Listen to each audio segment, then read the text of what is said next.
Oh no! Oh no.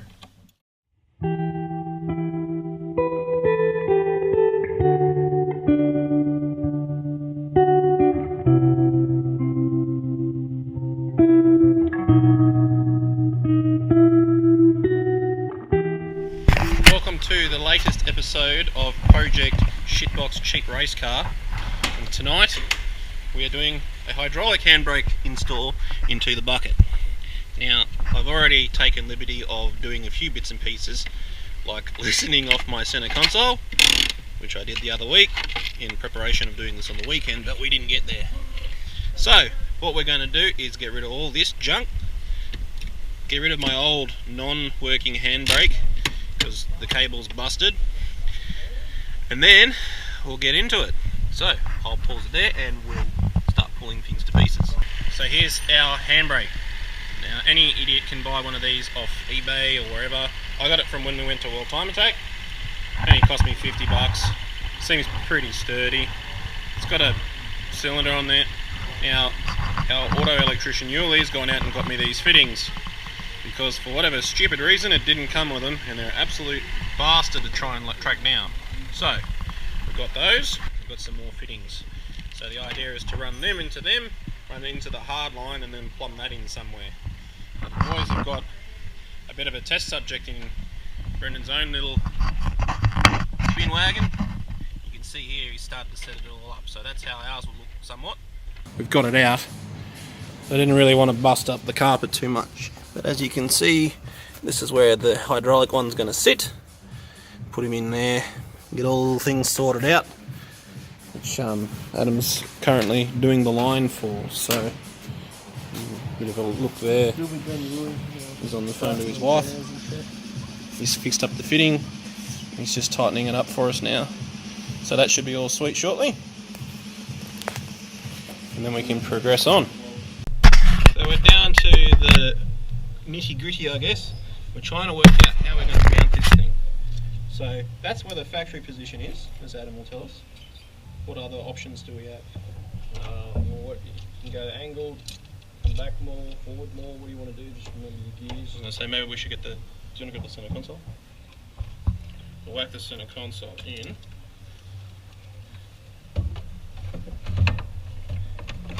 Get a bit of an idea where it should sit. So I guess if that's in second gear, maybe we should have it on a slight angle. You tell me what's comfortable.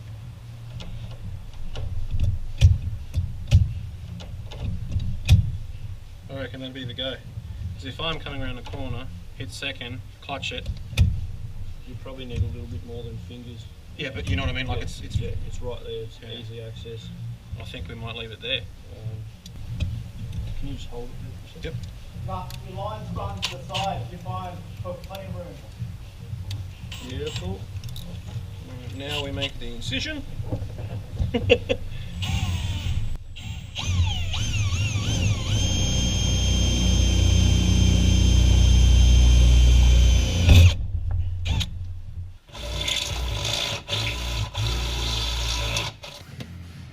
now we've got the fun task of trying to put the bolt, which unfortunately is located straight underneath the tail shaft. So Adam's trying to work out a way of getting up there without having to pull the tail shaft up, because it's a pain in the ass job and we don't want to do it. While we're under here, this is pretty much what the underbody of a Gemini looks like. Crap house diff, this thing called a torque tube, which almost everyone with power breaks, and they run a tail shaft piece along there to a gearbox.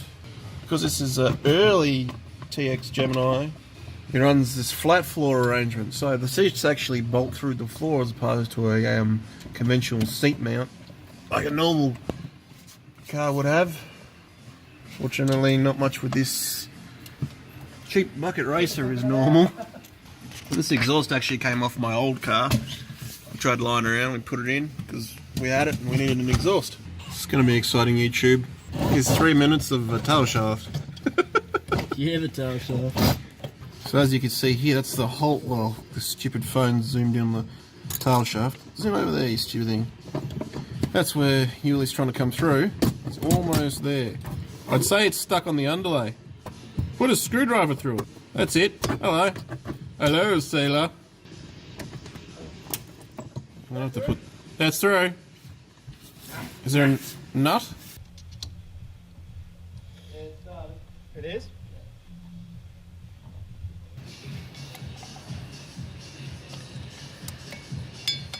This is why I come to Yuli, because Yuli has all the flash expensive tools and I have cheap garbage. So, if you have a mate with expensive tools, this is a good way to get friendly with your mate.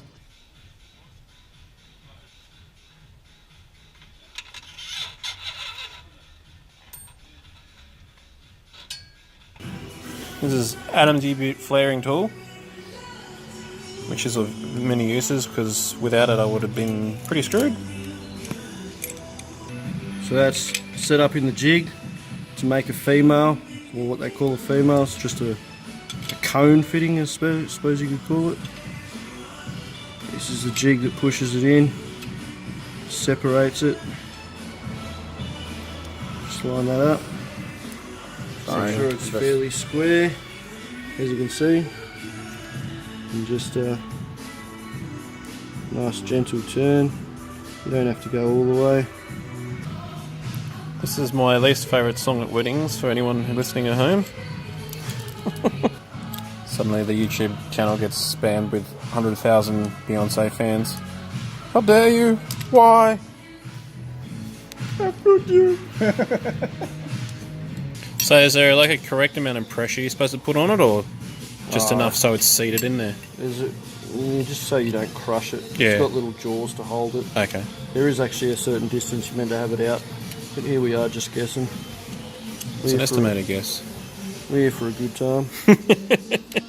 And a long time. Well, at this rate we are. Because I just pushed that sideways, but that's okay. Have you got the fitting on the other end before we get too far? Yes, we have. Okay.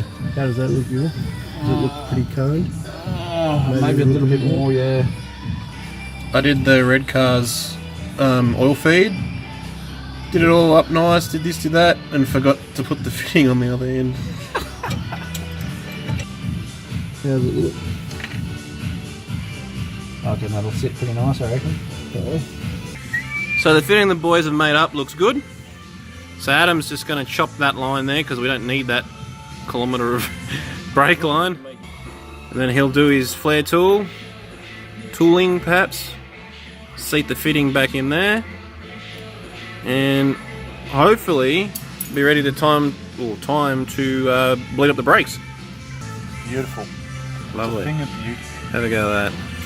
Yuli's wagon, which we looked at before, and they did the install of that one. He actually has drum brakes. My coupe had a really crap house diff in it. So basically I put a late model diff in it. I actually put Commodore disc brakes on it. You can't really see here, but anyway, I got the rotors done to Gemini pattern, so the Gemini is a 4x100, but it still runs a Commodore caliper and all the other bits and pieces. So we're hoping that when the brake is engaged, it pulls a lot harder than what Brendan's wagon will. But again, we'll find out how that goes on the weekend, which is what this is all about.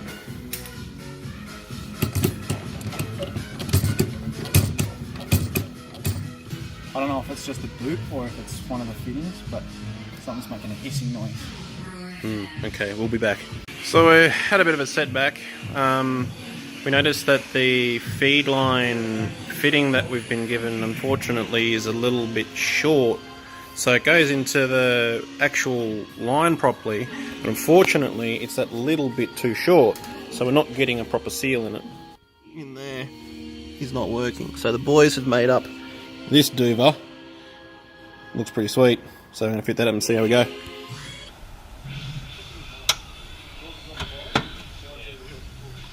We have to make like a Brazilian.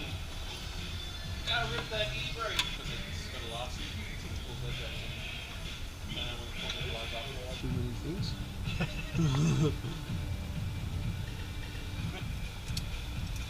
I don't know. That's alright, that's fine. Next to, so there's no board logo. Further if you can. Still on. That's it. That's the end.